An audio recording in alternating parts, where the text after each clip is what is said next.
What if the greatest miracle in the room wasn't the healing everyone could see? What if the real breakthrough happened before anyone even noticed it? And what if the obstacle in your life isn't what you think it is?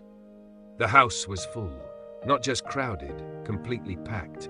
People filled every corner, every doorway, every space where someone could stand and listen. They had come to hear Jesus.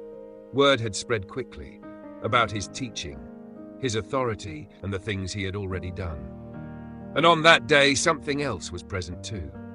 Pharisees, teachers of the law, men who knew the scriptures inside and out.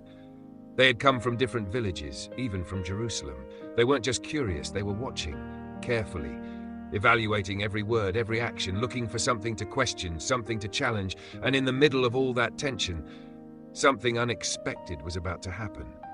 Outside the house, a group of men arrived. They weren't alone. They were carrying someone, a man who could not walk, paralyzed, completely dependent on others to move, to live, to exist in daily life. We don't know how long he had been like this, but we can imagine the weight of it. Not just physical, but emotional. The limitations, the frustration, the quiet questions that come when life doesn't move the way you hoped. But what stands out is not just the man, it's the people carrying him. Because they didn't come to watch. They didn't come just to listen. They came with purpose. They believed something could happen, something could change. But when they reached the house, there was a problem. The crowd, too many people, no space, no clear path, no easy way in. And at that moment, they had a choice. Turn around, wait for another day, or find another way. And what they chose changed everything. They went up to the roof, not the expected path, not the normal entrance. But they refused to let the obstacle stop them. They began to remove the roof, piece by piece, opening a space, creating a way where there wasn't one before.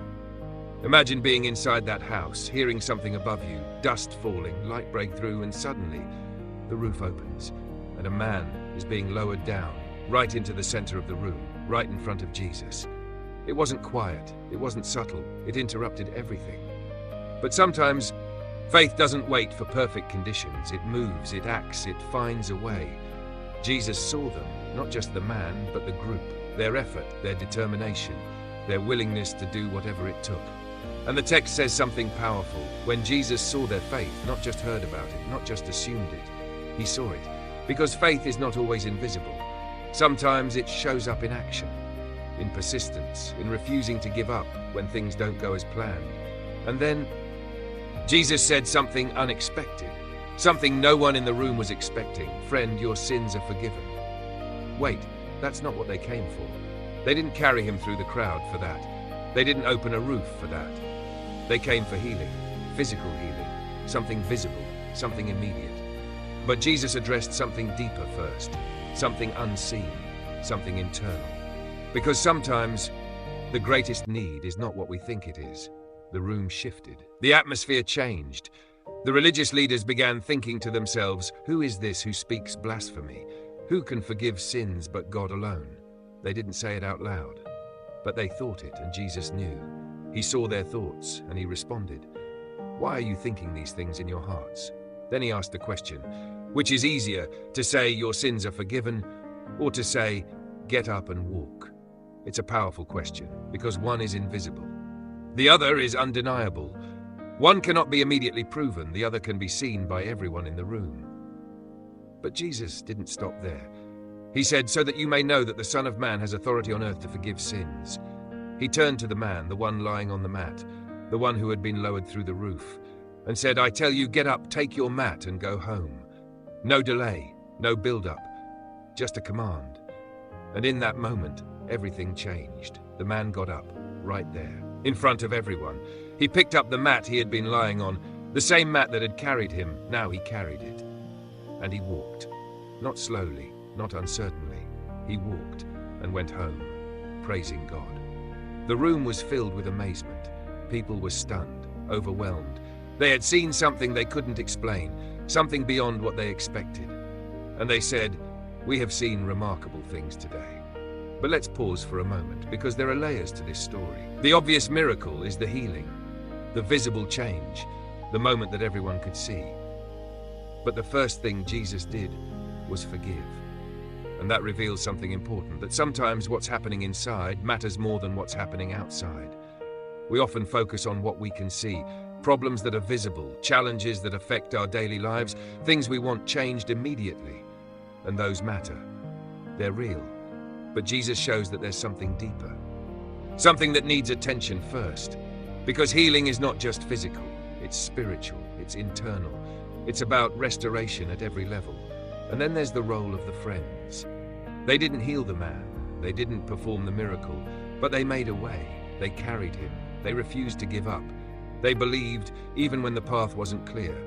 And that matters, because sometimes you may not be the one who needs the miracle.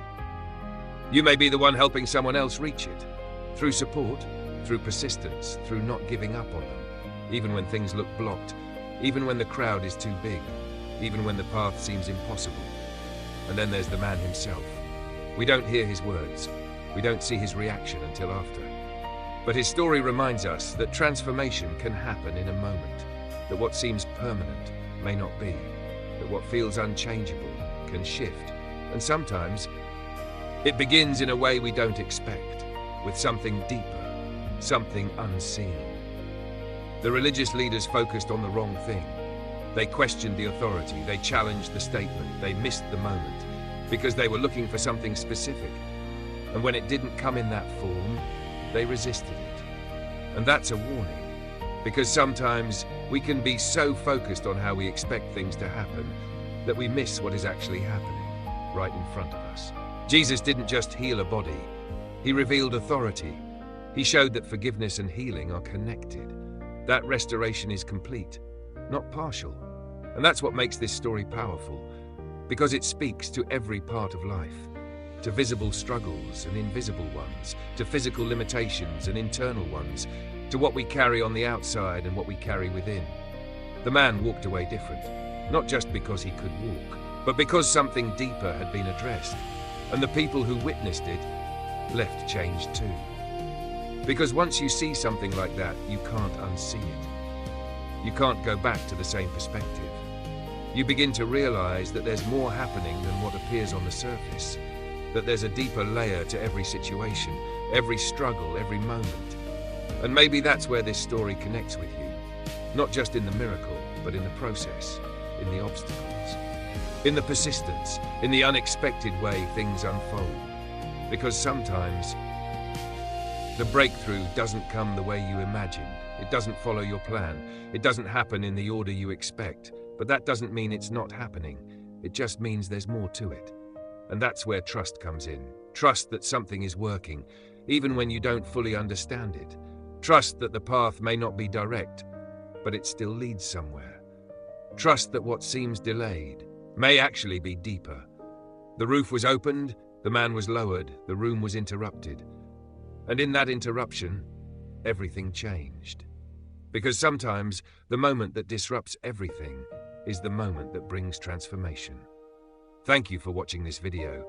If this message spoke to your heart, don't forget to like, follow the channel, and share this video with someone who needs to hear it today.